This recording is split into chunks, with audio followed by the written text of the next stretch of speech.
है ना, स्पेशली वो बच्चे जो रिपीटेड हैं, रिपीटेड मतलब जो ऑलरेडी सिलेबस पढ़ चुके हो, तो इस साल पूरा फोकस सिर्फ प्रॉब्लम सॉल्व करने पर लगाओ। जो भी प्रॉब्लम सीट है, जैसे डीपीपी 1 से 1500 मिलेगा, वो कर सकते हो, मॉक टेस्ट कर सकते हो, या और भी पीवाईक्यूज, जैम एमए का, जैम एमएस का, गेट एसटी का, सीएसआईआर नेट का, ये सब कर सकते हो। मतलब जो रिपीटर बच्चे जो सिलेबस ऑलरेडी उनका क्लियर है, या आप मान लो अच्छे बच्चे हो, फर्स्ट मतलब थर्ड ईयर में भी हो, लेकिन थ्योरीज आपको ऑलरेडी आती हैं, आप कंफर्टेबल हो, you just focus on more on problem only.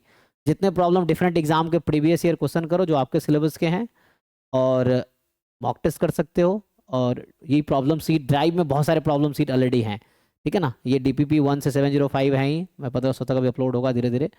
और बाकी इसके अलावा बहुत सारे डिफरेंट डीपीपीज उसमें पड़े हुए हैं, प्रॉब्लम सीट के नाम से, असाइनमेंट के नाम से, ऐसे करके जो आपको थोड़े स्टैंडर्ड लेवल का लगे उसको सॉल्व करो। मैंने ज़्यादा से ज़्यादा क्वेश्चन सॉल्व करो इस प्रोसेस में, डेली कोशिश करो, कम से कम 100 क्वेश्चन डेली कोशिश कर सकते हो जो फुल टाइम प्रिपरेशन कर रहे हैं। Try to solve 100 question daily अगर कर पाओ तो, ये है।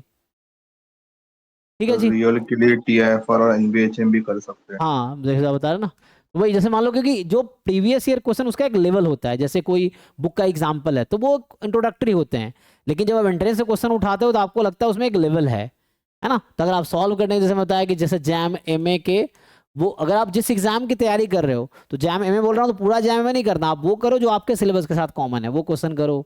जैसे मैंने कहा जैम एमएस है ना, उसके बाद मैंने कहा गेट एसटी है, आप चाहो तो गेट ए में के भी क्वेश्चन कर सकते हो, वो जो मैथ्स पोर्शन वाले हैं, अगर आपके सिलेबस के साथ कुछ भी कॉमन है तो, मैं ये कहना चाह रहा हूँ। जस्ट पेपर उठाओ, सॉल्व करते जाओ, और अगर सारे क्वेश्चन आपसे होने लगे तो मतलब आपका बहुत अच्छा लेवल हो गया, एग्जाम में अच्छा रैंक आना ही है। ये चीजें हैं, क्योंकि थ्योरी बार बार पढ़ोगे लगेगा सब आता है, लेकिन क्वेश्चंस एक अच्छे लेवल पे क्वेश्चंस मिलेंगे प्रीवियस ईयर में। जैसे बता रहा टीआईएफआर का एंट्रेंस एग्जाम होता है, इसमें जीएस के नाम से आता है, मतलब जनरल साइंस इस तरह कुछ होता है। तो टीआईएफआर मैथमेटिक्स का कर सकते हो, इसमें जो कॉमन है ना, बहुत सारे एनबीएचएम हैं, इसके भी कर सकते हो। एनबीएचएम मैथमेटिक्स का होता है, National Board of Higher Mathematics, इसके क्वेश्चंस आप कर सकते हो चाहो तो, और भी एग्जाम के क्वेश्चन आप कर सकते हो, है ना। तो एनबीएचएम वेबसाइट पे ऑलरेडी मिलते हैं, अगर आप देखोगे तो ओके। एनबीएचएम मैथमेटिक्स पे ज़्यादा फोकस करते हैं ये लोग। तो आपको स्टैटिस्टिक्स वाले चाहिए ना, तो जैम एमएस जैसे है, सीएसआईआर नेट मैथमेटिकल साइंस का यूनिट 4 हो गया, ये है आईएसआई एम स्टैट्स वाले पेपर है ना। और अच्छे क्वेश्चन करने तो आईएसआई के जेआरएफ वाला पेपर कर लो, मतलब जो पीएचडी एंट्रेंस का होता है वो देख सकते हो।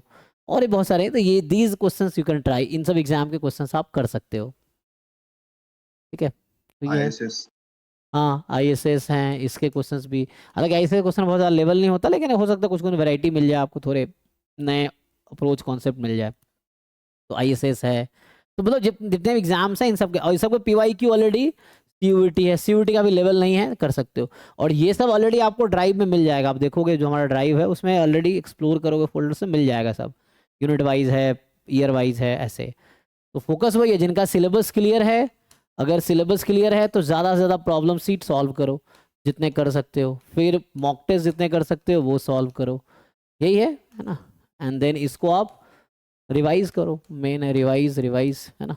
जो मुश्किल लगे उसको रेगुलर टाइम पे दोबारा तिबारा सॉल्व करो, जो डिफिकल्ट क्वेश्चन लगे, फर्स्ट टाइम डिफिकल्ट है, second time, third time, fourth time सीखो, सॉल्व करो, रिवाइज करो, यही तरीका है, ठीक है ना।